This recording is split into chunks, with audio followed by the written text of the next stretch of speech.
Assalamualaikum warahmatullahi wabarakatuh. Saya Muhammad Ardian Saputra dengan nomor pokok mahasiswa 18 311 233 00 50 105. Di sini saya ingin menyelesaikan ujian akhir semester Hukum Pers dan Penyiaran R02 dengan memaparkan analisa penerapan pedoman perilaku penyiaran dan standar program penyiaran, studi kasus, perspektif antara KPI dan Antv pada program acara Facebooker, episode 20, 22, 23, 24, dan 25 pada bulan Juli tahun 2013. Ya, saya akan menjelaskan tentang isinya. Pertama-tama saya akan menjelaskan tentang pendahuluan. Jadi di sini komunikasi memegang peranan penting dalam kehidupan sehari-hari. Bidang teknologi yang berkembang begitu pesat saat ini turut memberikan dampak dalam komunikasi. Teknologi membuat komunikasi antara pribadi tidak mengharuskan bertatap muka dengan peralatan dan media komunikasi. Saat ini proses penyampaian pesan secara cepat dengan mudah dilakukan. Salah satunya yakni pada medium komunikasi media massa, terutama media elektronik, yaitu televisi. Televisi merupakan kemampuan dalam hal penyampaian informasi bukan hanya secara audio, namun juga visual. Televisi juga mampu memberi pengaruh terhadap masyarakat media komunikasi yang efektif dalam penyampaian pesan baik secara verbal maupun non-verbal. Namun dengan kemampuannya penyampaian informasi yang lebih efektif dan cepat, televisi juga dinilai dapat memberikan dampak negatif kepada masyarakat dan gangguan yang timbul saat penyampaian pesan. Saya menggunakan kata-kata dari menurut Elvi Naro. Komunikasi massa diartikan sebagai jenis komunikasi yang ditunjukkan kepada sejumlah khalayak yang tersebar heterogen dan anonim melalui media cetak atau elektronik sehingga pesan dapat diterima secara serentak dan pesat. Pada bidang penyiaran, salah satu efek dari sebuah tayangan televisi adalah bersifat satu arah. Kenapa satu arah? Di mana penonton hanya sebagai audiens pasif pada umumnya, menikmati program-program sesuai pilihannya pada fasilitas televisi berbayar, di mana pergeserannya paradigma masuk pada perkembangan pasar pertelevisian di Indonesia. Dunia pertelevisian pun semakin marak tumbuh di Indonesia seiring dengan berkembangnya globalisasi, teknologi informasi, dan jaminan penyelenggaraan kegiatan. Pengelolaan televisi ini di Indonesia oleh pemerintah sehingga membuat pemilik modal berinvestasi dalam bisnis pertelevisian. Hal ini ditandai dengan bermunculnya televisi yang mengudara baik berskala nasional maupun lokal yang dimiliki pihak swasta. Jadi di sini saya melanjutkan tujuannya. Tujuan saya memaparkan ini yakni untuk mengetahui jenis pelanggaran dan faktor dominan yang sering dilanggar pada program televisi Facebooker Antv. 2. Untuk mengetahui sanksi atas pelanggaran pada tayangan Facebooker ini, episode tersebut. Ketiga, untuk mengetahui perspektif KPI terhadap program acara televisi yang sehat sesuai pedoman perilaku penyiaran dan standar program siaran. Dan 4, untuk mengetahui perspektif Antv terhadap program acara televisi yang sehat sesuai program, pedoman perilaku penyiaran dan standar program siaran. Di sini penyiaran mempunyai undang-undang menurut Undang-Undang Nomor 32 Tahun 2002. Penyiaran adalah kegiatan pemancaran secara luas siaran melalui sasaran pemancar dan atau sarana transmisi di laut, di darat, dan antariksa dengan menggunakan spektrum frekuensi radio melalui udara, kabel atau media lainnya untuk dapat diterima secara serentak dan bersamaan oleh masyarakat dengan penerimaan siaran. Jasa penyiaran saat ini terdiri atas 1. Jasa penyiaran radio, dan kedua, jasa penyiaran televisi. Nah, berikutnya saya akan menjelaskan definisi kategori pelanggaran dalam bentuk perkataan atau bahasa lisan. Pertama, menghina. Yang dianggap perkataan menghina adalah perkataan yang memandang rendah atau mempertunjukkan kekurangan seseorang dengan tujuan menjadikan bahan ketawa, seperti memaki, mengolok-olok, mengejek, menghina kepada individu atau kelompok. Biasanya dalam hal berbagai aspek seperti ini: ras, warna kulit, etnis, gender, cacat, orientasi seksual, kewarganegaraan, agama yang bisa menyinggung perasaan orang lain. Kedua, perkataan jorok. Nah, perkataan jorok ini adalah perkataan yang mengandung makna kotor, cemar, cabul, tidak patut untuk diucapkan karena melanggar norma-norma yang berlaku seperti yang tercantum dalam Undang-Undang Pornografi, Pasal 4 Ayat 1. Setiap orang yang dilarang memproduksi, membuat, memperbanyak, mengadakan, memperluas, menyiarkan, mengimpor, mengekspor, menawarkan, memperjualbelikan, menyewa, masturbasi atau onani. Ketelanjangan atau tampilan vulgar alat kelamin, artinya setiap perilaku atau seseorang yang terlibat dalam setiap program dilarang mengucapkan kata-kata kotor dengan sengaja ataupun tidak sengaja secara rinci atau detail. Nah, ketiga, merendahkan martabat adalah perkataan di dalamnya terdapat kata-kata yang melanggar norma kesopanan seperti menyepelekan, menjatuhkan, mencomohkan orang lain, menyangkut harga diri. Keempat, pelecehan agama adalah suatu perkataan yang diucapkan kepada orang lain, kelompok tertentu dengan konotasi negatif mengenai keyakinan sehingga dapat menyakiti hati lain.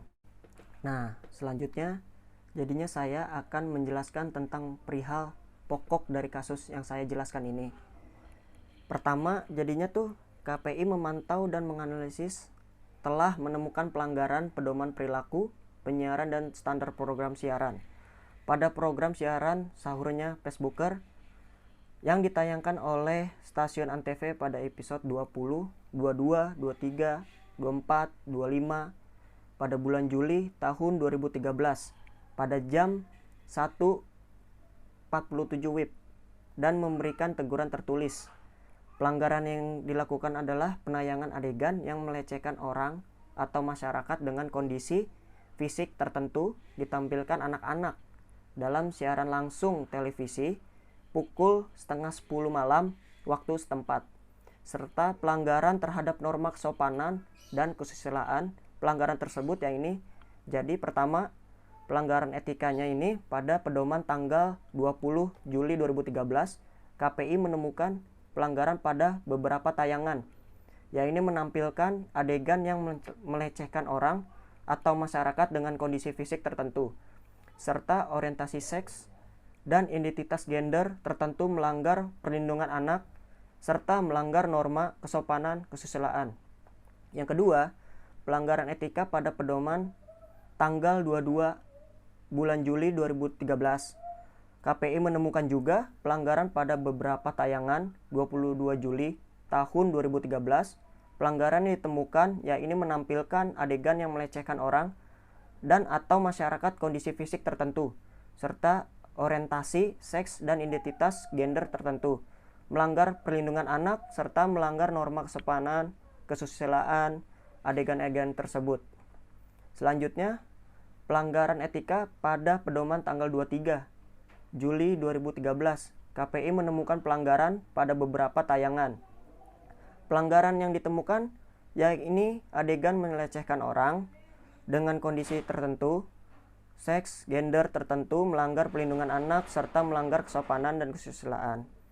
Nah, saya mencontohkan salah satu. Eli karena giginya disebut oleh pemain lainnya dengan sebutan landak, obeng. Ya.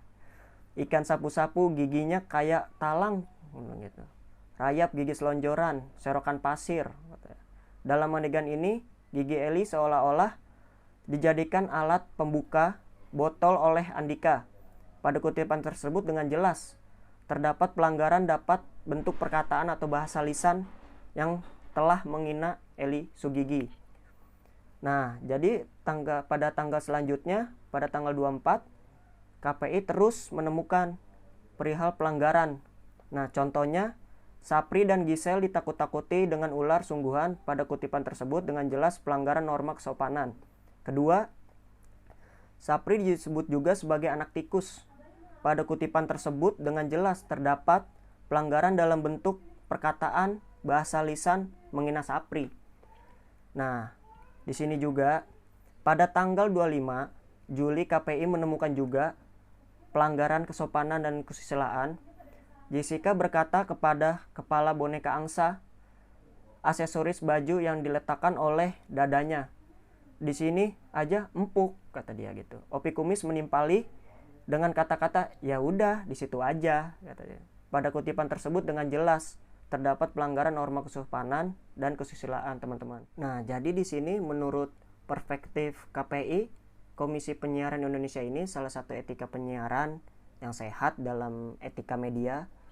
Yang penting perannya dalam perkembangan media di Indonesia ini dengan lembaganya yaitu KPI Pusat berdasarkan kewenangan Undang-Undang Nomor 32 Tahun 2002. Menerima pengaduan masyarakat, memantau, menganalisis, telah menemukan pelanggaran pedoman perilaku penyiaran standar program pada program sahurnya Facebooker yang ditayangkan stasiun Antv pada 20 episode 20, 22, 23, 24, dan 25 pada bulan Juli tahun 2013 pada jam 1.47 menit waktu Indonesia Barat. D-nya KPI di sini menjelaskan, pertama, jenis pelanggaran ini dapat dikategorikan sebagai pelanggaran terhadap perlindungan kepada orang atau kelompok masyarakat tertentu, norma kesopanan, kesusilaan, perlindungan anak, dan penggolongan program siaran. Dan kedua, KPI Pusat memutuskan bahwa tindakan menayangkan adegan tersebut telah melanggar pedoman perilaku penyiaran tahun 2012 pasal 9, pasal 14, pasal 15 ya, ayat 1 huruf C, pasal 15 ayat 2, pasal 21 ayat 1, serta standar program siaran pasal 9, pasal 15 ayat 1, ayat 4, pasal 17 ayat 1 dan ayat 2 huruf D, dan pasal 37 ayat 4 huruf A. Dan ketiga, program Facebooker telah mendapatkan surat sanksi administratif berupa teguran tertulis juga sebelumnya, yaitu pada tanggal 15 Juli 2013, teman-teman. Sehingga KPI Pusat memutuskan memberikan sanksi administratif berupa teguran tertulis dari tayangan pada tanggal tersebut di atas. KPI telah melakukan pemantauan terhadap program tersebut. Bila masih ditemukan pelanggaran tersebut, KPI akan meningkatkan sanksi administratif berupa penghentian sementara atau pembatasan durasi tuturnya. Dikatakan bahwa program acara yang atau ditayangkan secara live memiliki pengawasan kontrol yang lemah dari produser atau pertanggungjawaban program tersebut, seperti banyaknya spontanitas, celoteh yang kadang luput dari pengawasan sehingga potensi pelanggaran yang terjadi sangat besar. Dalam hal KPI Pusat juga menyampaikan untuk setiap penyelenggara penyiaran agar menjadikan pedoman perilaku penyiaran yang standar program Komisi Penyiaran pada tahun 2012 sebagai acuan utama dalam pengangkatan sebuah program yang diharapkan terhadap perbaikan pada program siaran yang sesuai dengan P3 dan SPS, sehingga program siaran bermanfaat bagi masyarakat yang menonton secara langsung atau dari televisi. Nah, jadi dalam kesimpulannya, KPI hanya ingin program acara itu yang sehat dan baik, teman-teman. Komisi Penyiaran Indonesia maupun Antv, di mana dalam penelitian ini adalah tim produksi program secara Facebooker menyatakan bahwa setiap program acara penyiaran wajib menaati peraturan dalam Undang-Undang Nomor 32 Tahun 2002 tentang penyiaran, pedoman perilaku penyiaran, dan standar program siaran tahun 2012 dan UU TE yang diterbitkan dan disahkan dalam memberikan tayangan program yang lebih baik, menarik, dan sehat mendidik tim Facebooker. Menyatakan harus disesuaikan dengan format secara yang dipilih. Lembaga Komisi KPI sebagai lembaga independen dikatakan harus mampu menjalankan tugasnya dengan diantaranya mengawasi setiap tayangan dengan melakukan sosialisasi peraturan undang-undang yang terkait bukan hanya bagi lembaga penyiaran, khususnya televisi dan radio, tetapi juga kepada masyarakat, dan memberikan masukan, saran kepada KPI jika melihat tayangan dan penyiaran yang menyimpang secara lisan ataupun tulisan. KPI juga akan memberikan sanksi kepada lembaga penyiaran terhadap setiap pelanggaran yang dilakukan sesuai dengan peraturan undang-undang yang berlaku. Selain itu, menghasilkan secara program acara yang sehat perlu melihat aspek manfaatnya. Ya, ini beberapa manfaat jenis tayangan informasi yang dapat sehingga terkesan sepihak, seberapa menghibur atau dapat mampu mengurangi ketegangan karena aktivitas apabila program tersebut tayangan namun juga tidak menjelek-jelekan atau mengolok-olokkan atau bahkan menghina walau sepenggal kata saja. Apa yang digunakan seberapa mendidik tayangan tersebut nantinya? Apa menambah pengetahuan, pemahaman akan sesuatu yang biasa saja, dikemas dengan sajian ringan atau mudah dipahami dalam masyarakat. Baik, menurut saya segitu saja. Mohon maaf jika ada salah kata, dan juga mohon maaf jika kurang sempurna apa yang saya paparkan. Wassalamualaikum warahmatullahi wabarakatuh.